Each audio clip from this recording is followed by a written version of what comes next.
atibatike zvechopu-chopu. Pamusoro iyi vakuru vedare ndauyawo zvekare ndine nyaya dzenyu dzimwe dzemanga makamirira dzanga dzisati dzasvika neikokoko. Pandiri kudzoka iko zvinezvi ngati tichiyeuchidzana tisati takanganwa tiri muhondo yakuda Tagwirei kana kuti Dr. kuda Tagwirei versus Tungwarara. Tungwarara ari kuvava.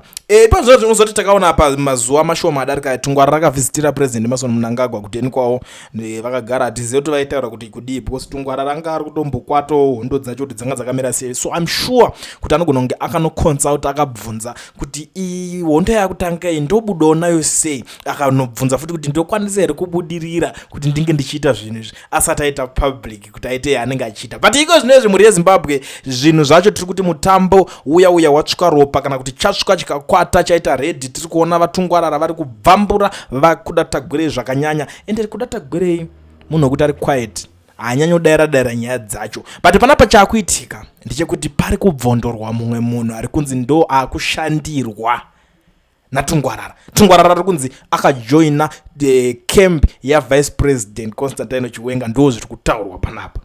Posisu chatiri kuziva vachiwenga vari against zvigananda nditi ndobva taudzwa kuti gore neri gore rekungangurwa nditi after everything chese chakataurwa kunzi igore rekungangurwa ngirikini ari kuzodai so chichi ari kuzodai so tinobva tasara nemamwe mafungiro nedzimwe pfungwa dzatoita kugaya kuti okay saka tiri kuti saka Tagwirei ndiye achangangurwa because vanhu vanga vari kuti Tungwarara ndi obvious ndo easy target easy shot ndio ringonzwa kuti kwapu atorwa asungwa. But it seems like kana mafambiro ari kuita kana gear akufamba kuti kana ukatofambira padhuze na president unobva watotonhora kuti tonho unobva watoningina kusiko kunzi kupisa. Regedzai tipinde pane nyaya yacho muri yeZimbabwe mungoone zvionera mega ndoziva kuti muri vanhu vanoonera vari fast pakunzwisisa zvinhu zvinenge zvichitora nzvimbo, vari fast pakunzwisisa zvinhu zvinenge zvichiitika. Pana pari kunzi ZANU-PF is a dangerous creature which no one individual should too soon profess to comprehend as to recklessly twirl around as with a personal pendant.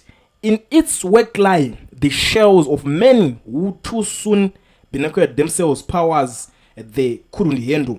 Poor Tungwarara is a cherished confidant with whom I engage in candid dialogue, making it all the more disconcerting to witness how he has become ensnared and manipulated by the machinations of the Vice President Chiwenga faction.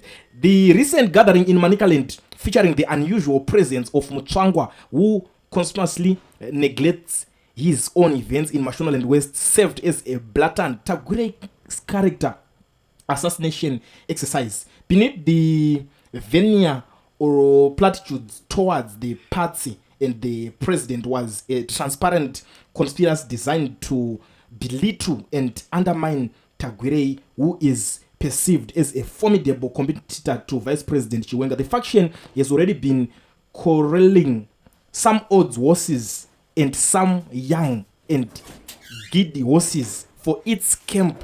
It's known how Monica Mutsvangwa is the carrot of female Vice President dangled for her with Obed Mpofu. The other VP, Tino Machakaire, with youth and Chinomona with women are some of the party factionaries who are nicodemously selling out the party and undermining their leader ED in a scheme designed to thwart all perceived rivals, including Tagwirei. With the likes of Chris, who has years of scheming and chasing after power, my friend Tungwarara becomes a victim whose innocent and juvenile excitement is bubbling from that many choke him. One day, it said, my brother, seeing you hijacked by power-hungry vultures, I have warned you before, because at some point it will become tiresome for the powers that be to continue defending the movement from the same people, and you will be caught in the crossfire. Another thing is that Manicaland province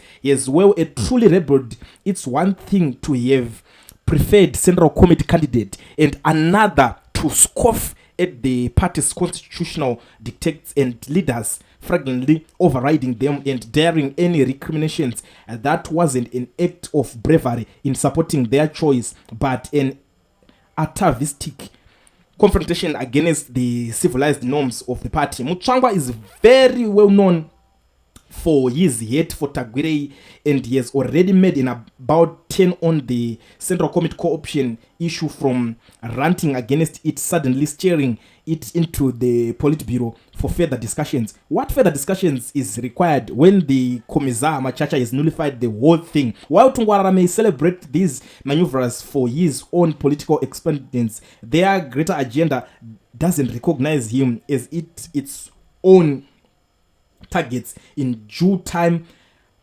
palavering will be stopped. Tatozonzwa zvakawanda. I didn't want to read the whole thing, but unozonyadza muliswa kana achitaura toboterera ka, because muliswa is not someone wokuti kana achitaura aringotaura zvinhu zvekugotsi tsuro. He is someone ari well informed, wokuti ari kutoziva, especially kana atotanga kutorova macalculations ezvinhu zvake nekutoningira information yake kwanenge achitora, anenge achitoziva. Asi munhu anongorotomoka. Havasi vanhu vekuti unongoti muliswa ataurawo zvakadai. So in terms of politics, tatozoona kuti kuna naMonica Mutsvangwa, anani vese varutonzi varutotagetawo post iyo kana kuti position yekuda kuzoitawo pawo VP, but munhu wacho akabata pachi VP ipapo akabata that position kuti dzvi. Ende nyaya iri kuitika ndeyekuti vese vari kutageta kuti that one ari pawo VP anozongoitawo plan A plan B katizoti ndinofanira kunge ndichipindawo ipapo. Unokonza zvinhu zvemuZANU-PF pane pachishandwa day and night, ndo nyaya iri kuitika. But in short, panapa paringobudiswa nyaya yekuti zvoni Tungwarara haijegwa netimu Chiwenga, ndo nyaya irimo mudariro yezvezvi. Handizivo kuti iyi makaitarisa munoiona siye muri yeZimbabwe. Inini pandatoinzwa yaitaka kundirembera kuti akomana zvivindi izvi muri kuzvihodha kupi zvinopera. Asi I don't know ifights mafights, and it looks like team VP Chiwenga ndo inotodiwa nonho kawanda panguva yetitori kwete zvimwe zvese izvi. Saka vanhu ndosaka vari kutaka kuti ase kakupedzera vakusimbisa green balls. But at the end of the day, politics dzekuZANU-PF hasi dzekuti ubva wanyanya side wakanozembera kuti ningi ari kutaura naningi kana kuti ningi ari kufighta ningi obva wadai. So mafights acho ndeyekunzwa nyaya mongonakidzwa, nyaya dzacho dzinongotora as entertainment honestly, because hapana zvazvinozobatsira mhuri yeZimbabwe at the end of the day. But the good thing is that kana dzichinge dzataurwa mataurirwo iwaya, isusu tobva taideliver madelivery iwaya, unozodei Kulian TV team VAT asi vanhu vachishamsika. Kulian TV haichadzika, saka subscribe wozolaika, uchawana zvisapana chichazosha. Everybody say Kulian, Kulian, Kulian, yeah. Information is brilliant, brilliant, brilliant, yeah.